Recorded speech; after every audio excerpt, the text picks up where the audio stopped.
even though it has never come up before in the TYS.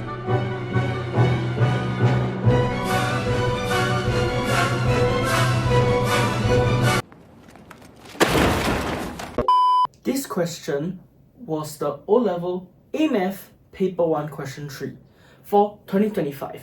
And while the question itself is not difficult at all, only the last part requires some form of thinking, but the reason why this question is probably the killer for last year's O-Level paper is because of the fact that this part of a chapter is actually probably the rarest type they can test. In fact, if you go look at your TYS topical, this question, along with another question, is the only 2 questions, maybe 3, that you will have in this chapter. Which, if you don't know, is factorizing cubic expressions. Like, for example, your a cubed plus b cubed, a cubed minus b cubed.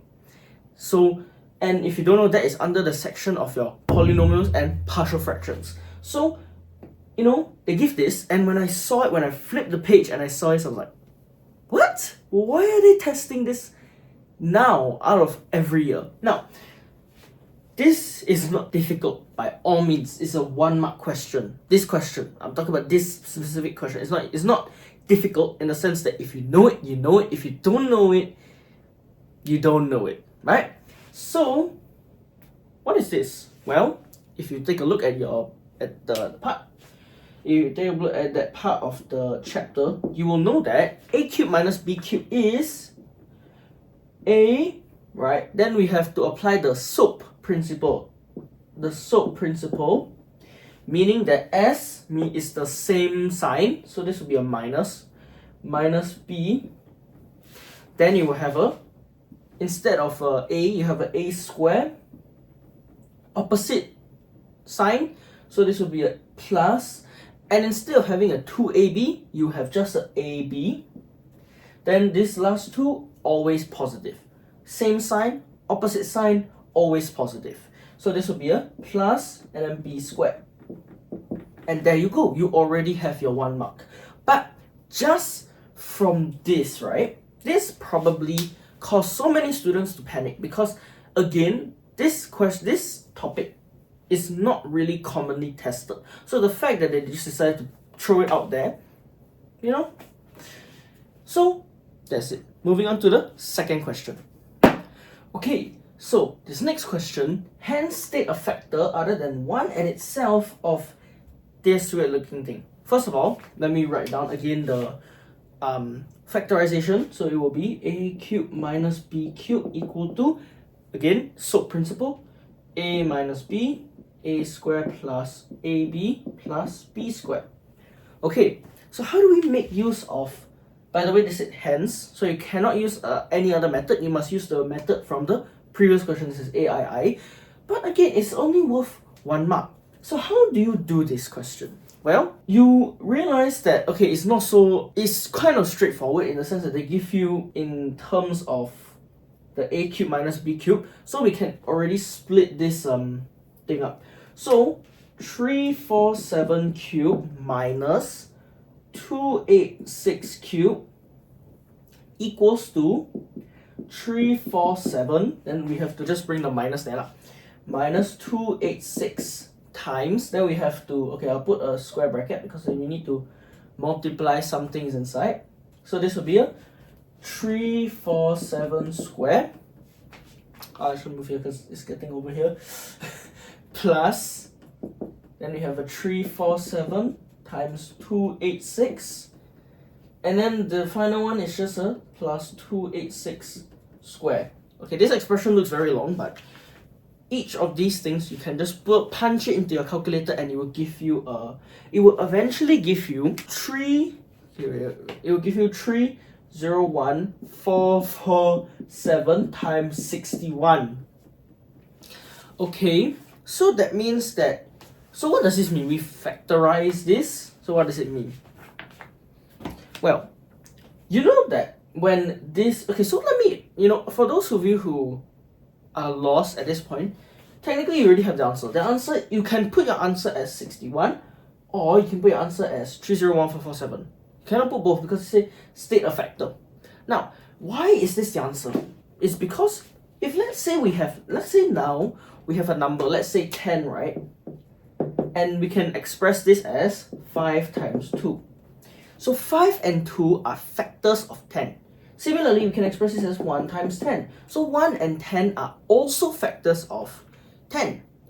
So state a factor that other than 1 and itself, because usually when we think of factors of a very big number, let's say if like just from the top of your head, let's say we have like 3, 1, 6, 6, 7, 2. This very big number, state the factors of this number. The first thing that will probably come to your mind is just 1 times this, which is a valid thing.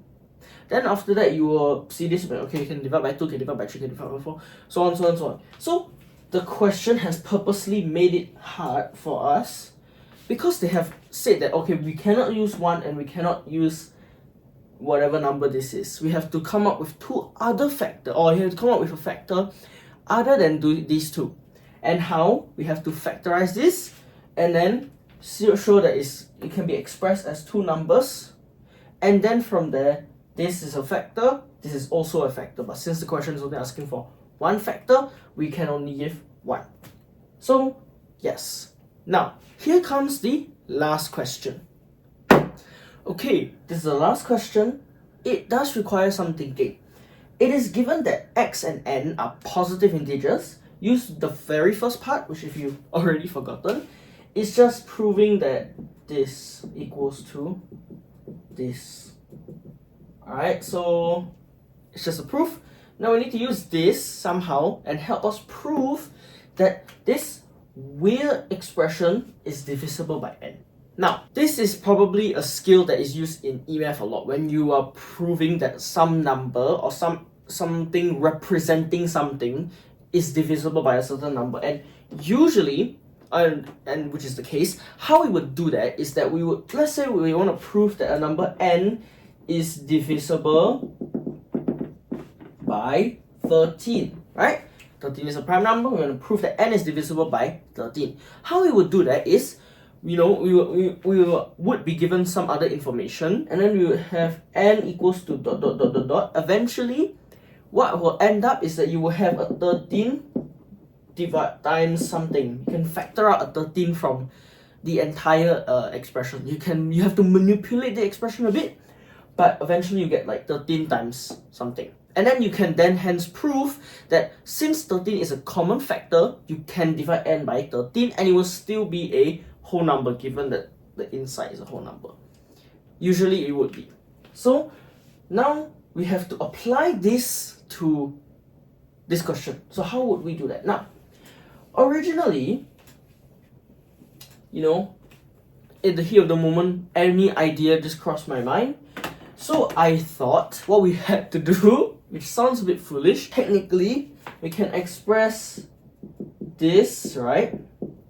We can technically express this as the bracket cube, then this will just be a x plus n over the cube root of 2.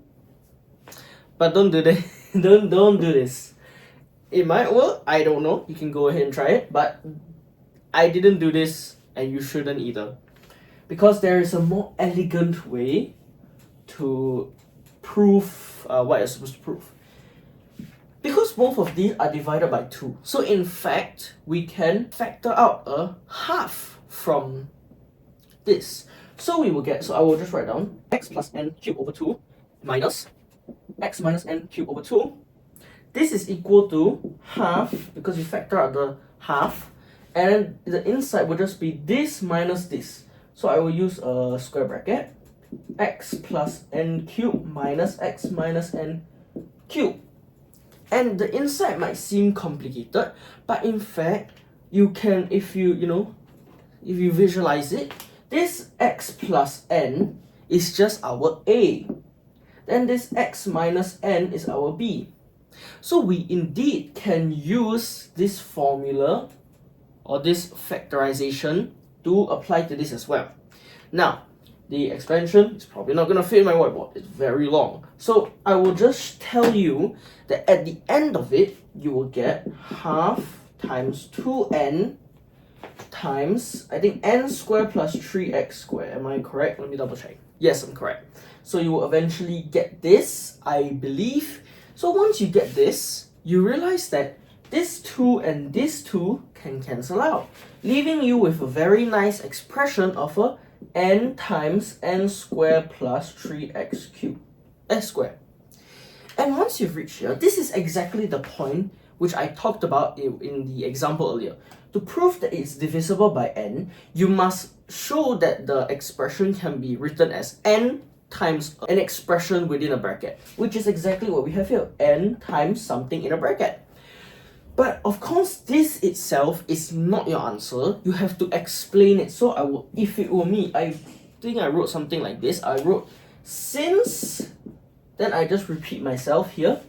Since, I don't think you need to repeat yourself. You don't need to be so long-winded, but you can. I did this because I wasn't sure if I was going to get the marks. So since this equals to n times n squared plus 3x squared, right?